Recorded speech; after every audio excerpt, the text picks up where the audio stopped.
Imagine a warlord so feared that cities surrendered at the whisper of his name, yet who limped into legend on a crutch of iron will, stacking the skulls of 70,000 foes into pyramids that pierced the sky like accusations.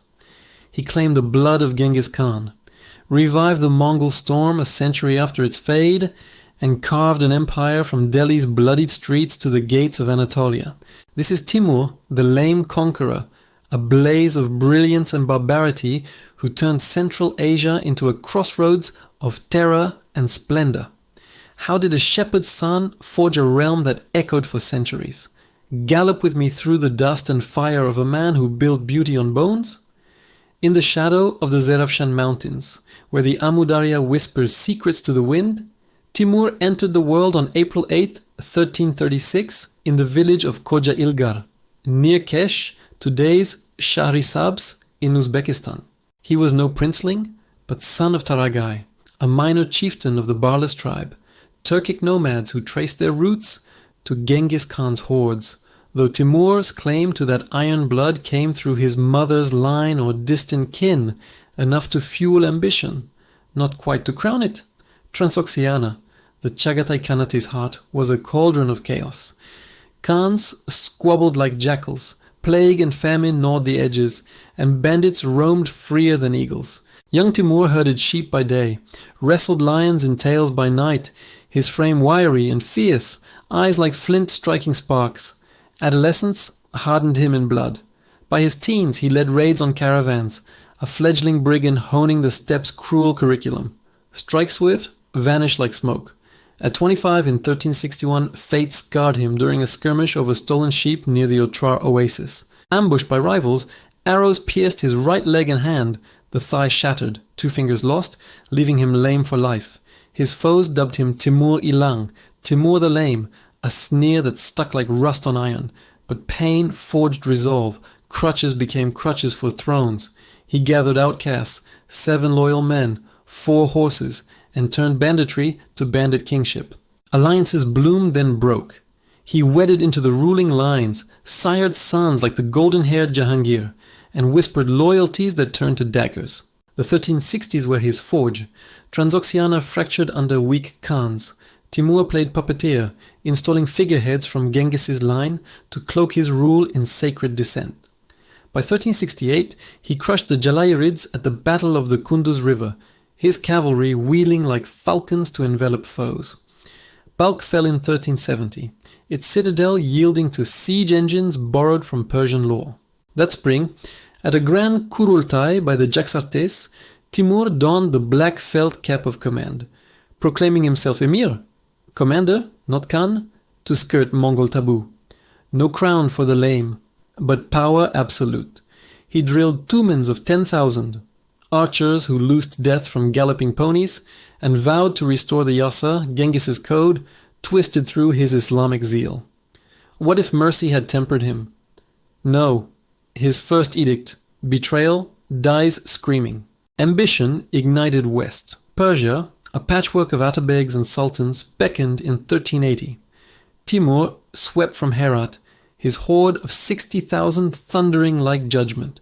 Fars crumbled at the Battle of Fars in 1382, its governor beheaded, libraries looted, but scholars spared, for Timur craved minds as much as lands.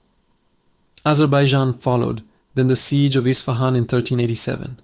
The city, jewel of the Zaygerd, resisted taxes. Timur's catapults hurled Greek fire. Walls wept under rams. When it fell after brutal weeks, 100,000 souls, perhaps 200,000, met the sword in reprisal.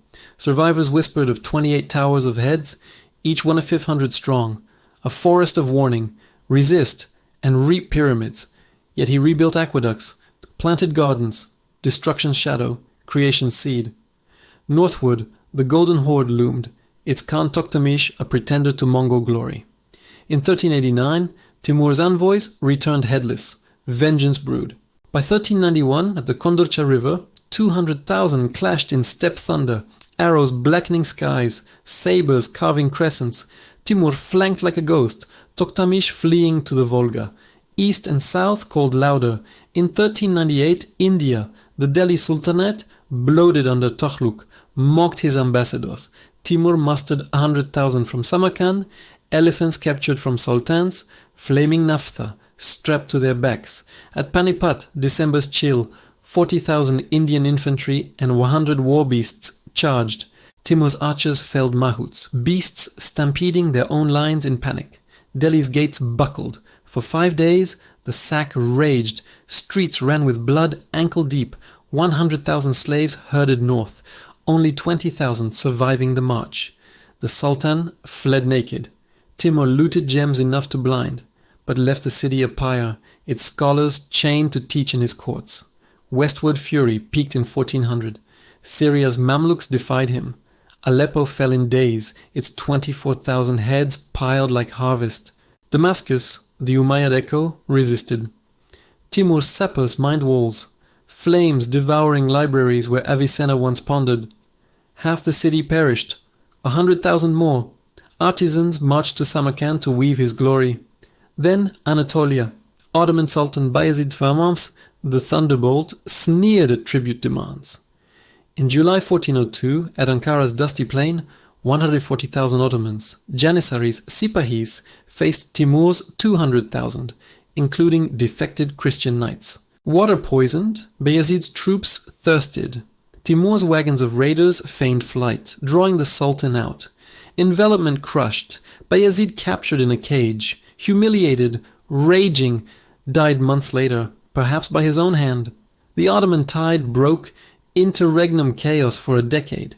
Timur, at 66, limped victorious, his crutch stained with empire's fall. Homeward to Samarkand, his pearl. From 1403 he poured blood gold into stone. The Bibi Khanim Mosque, vast as cathedrals, minarets kissing clouds. The Guri Amir, his mausoleum to be, turquoise domes guarding eternity. Ulugh Beg, grandson, built observatories where stars mapped fate, yet war whispered eternal. In 1404, Ming China's Yongle emperor slighted him. Timur vowed to humble the dragon. Winter, 1404 to 1405. 200,000 mobilized near Otrar, the old Khwarezm ghost. Blizzards bit. At 68, fever gripped him, perhaps pleurisy from the cold, or gangrene's echo. On February 18, 1405, in his yurt, Timur breathed last, whispering of unfinished roads. Secrecy shrouded the march home, slaves slain to guard the path, his body embalmed in rosewater, laid in Gure Amir beside Jahangir, under black jade. If I have sinned, it is for glory. Timur's blaze guttered fast, no clear air. Sons dead, grandsons vied. His empire splintered into Timurid shards. Herat's poets, Bukhara's scholars, but endless wars. Yet legacy towers. He slew 17 million, perhaps 5% of Earth's people, depopulating swaths from Baghdad to the Indus. Genocide's shadow before the word. Terror was tactic. Skull towers deterred sieges, saving blood in the long run, or so he claimed. But from ash rose the Timurid Renaissance. Persian miniatures bloomed, Chinese porcelain fused with Timurid blues, algebra advanced under his patronage. Babur, fifth-generation kin, carried the flame to Mughal India, Taj Mahal's echo. In Uzbekistan, he's hero, father of nation. In Iraq, scourge, eternal. What if he'd reached Beijing? Would silk turn to steel across the world? Timur proved, lame legs stride farthest when mind is soared. Timur's roar still shakes sands. If this lame lion clawed your soul, smash like and subscribe for the greatest conquerors roar. Comment, builder or butcher, where does he rank? Next, Attila the Hun, God's scourge unbound. Bell on, the horde awaits.